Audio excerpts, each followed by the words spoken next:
Hi friends, आप सबको शालू का नमस्कार। बहुत ही मुश्किल के साथ जिंदगी चल रही थी। मेरे पति घर में ही पेंटिंग वगैरह करते अपना टाइम पास कर रहे थे।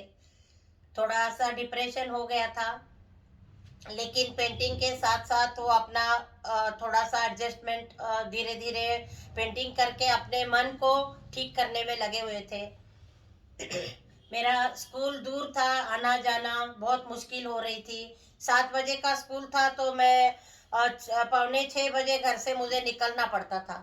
1 डेढ़ घंटे का रास्ता था।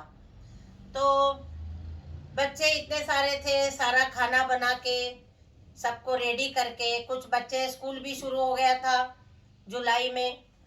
2 महीने छुट्टी हो गई, उसके बाद स्कूल शुरू हो गया। तो बच्चों को भेजना करना, सबका टिफिन रेडी करना।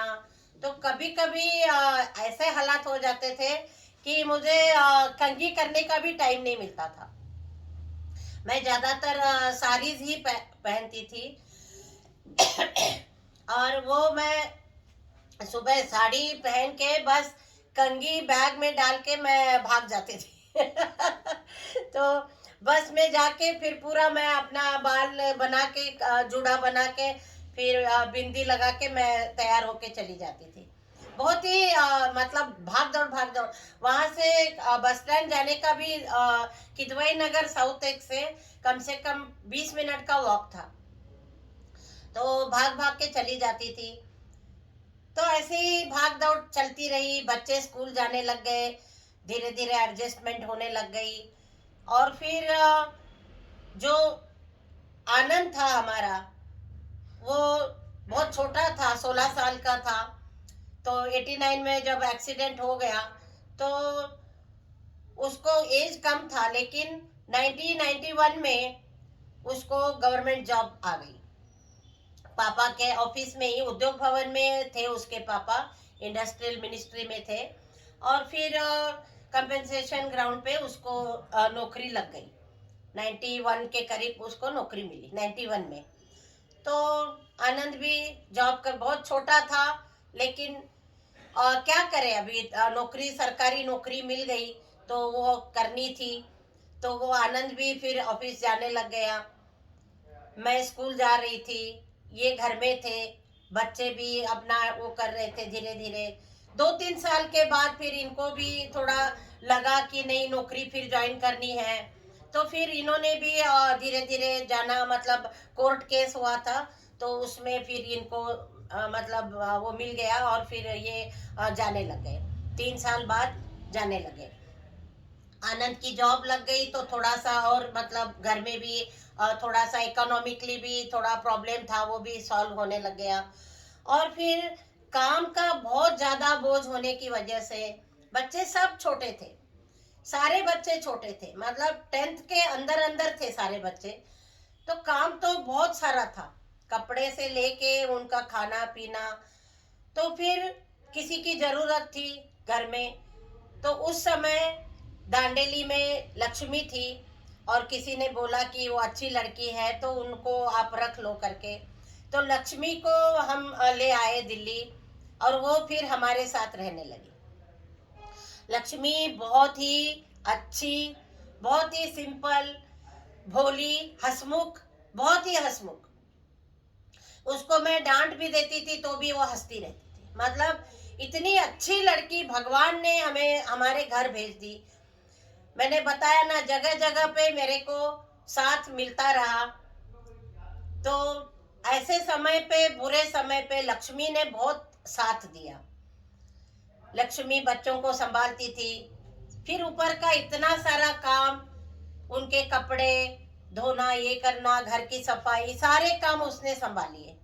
उस लक्ष्मी को मैं नमन करती हूँ कि इतने बुरे टाइम पे उसने मेरा साथ दिया, और मैं उसको जिंदगी भर याद रखूंगी। जिंदगी भर मैं लक्ष्मी को कभी नहीं भूल सकती। बहुत ही, वो कभी कभी मेरी भी इतनी सेवा करती थी, बहुत ज्यादा। तो लक्ष्मी सुन रही होगी, लक्ष्मी तुम्हें बहुत मैं दिल से धन्यवाद कर रही हूँ। उसके बाद टाइम धीरे धीरे चल रहा था। फिर धीरे धीरे 93, 94 और 89 में एक्सीडेंट हुआ था। टाइम धीरे धीरे बढ़ता गया, बच्चे बड़े हो गए, मोनालिसा 10th में आ गई और कृपा भी थी, वो 7th 8th में आ गई। तो टाइम ऐसे ही बेबी हमारी 10th हो गई, पास हो गई। तो बच्चों को बहुत अच्छे से देखभाल करके उनको स्कूल भेजना करना मैं कर रही थी। पढ़ाई भी कर रहे थे अच्छे से, ट्यूशन भी लगा दी थी बच्चों की, ताकि बेबी को थोड़ा 10th में थोड़ा प्रॉब्लम था तो ट्यूशन भी लगा दी थी। तो अच्छा था, सब भाई बहन सब इकट्ठे रहते थे, बहुत प्यार से रहते थे, इकट्ठे सोते थे सारे भाई बहन एक ही लाइन में, बड़ी आराम से। मतलब ऐसा बचपन उनका कहीं नहीं गया होगा, किसी को पता भी नहीं चला। उसके बाद टाइम धीरे धीरे बीतता गया और थोड़ा सा मुझे अस्थमा का प्रॉब्लम शुरू हो गया था। धीरे धीरे थोड़ा सा, मतलब बहुत ज्यादा वो खड़े होके काम करना और दिल्ली की ठंड, थोड़ी एलर्जी सी हो गई। उसके बाद ये भी ऑफिस जाने लग गए 93, 94।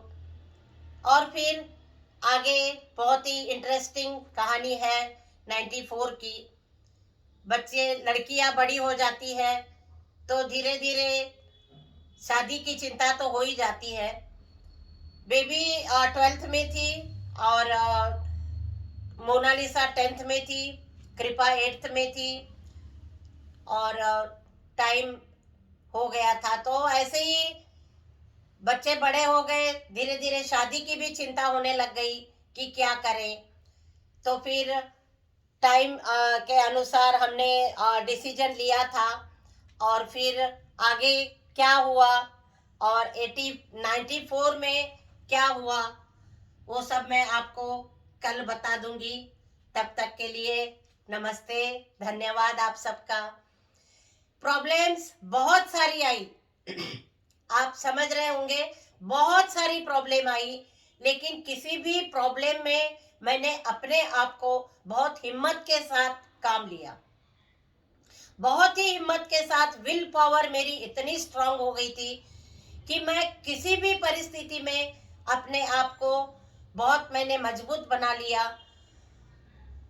खाना बनाने से लेके सारा बाहर का काम, इलेक्ट्रिसिटी बिल और भी पानी का बिल है, घर के सारे काम में मैं मतलब धीरे धीरे एडजस्ट हो गई थी। सारे जेंट्स वाले काम भी मैं खुद करने लगी थी, क्योंकि इनका ज़्यादा शुरू से ही पेंटिंग और घर के उसमें इंटरेस्ट था। तो वो ज़्यादा ऐसे वाले बाहर वाले काम नहीं किया, उन्होंने कभी भी नहीं किया। तो लेकिन फिर भी भगवान ने मुझे शक्ति दे दी, कहीं ना कहीं कोई था और मेरा फ्रेंड सर्कल भी अच्छा था, तो मुझे हिम्मत मिलती गई। तो आप लोगों को भी कभी कोई प्रॉब्लम आ गई तो हिम्मत रखना और हिम्मत से काम लेना। एक टाइम बुरा आता है, उसके नेक्स्ट एक मोमेंट में और अच्छा टाइम आता है। आप ये सोच के चलिए कि बुरे टाइम के बाद अच्छा टाइम है। सूरज ढलने के बाद फिर सूरज सुबह आता है, रात होती है, फिर सुबह हो जाती है। तो जैसे रात और सुबह हो जाती है, ऐसे ही सुख दुख भी आते जाते हैं। तो कभी भी हिम्मत से काम लीजिए और फिर मैं आपको बताऊंगी 94, 95 की कहानी कल। तब तक के लिए नमस्कार, आप सबका धन्यवाद।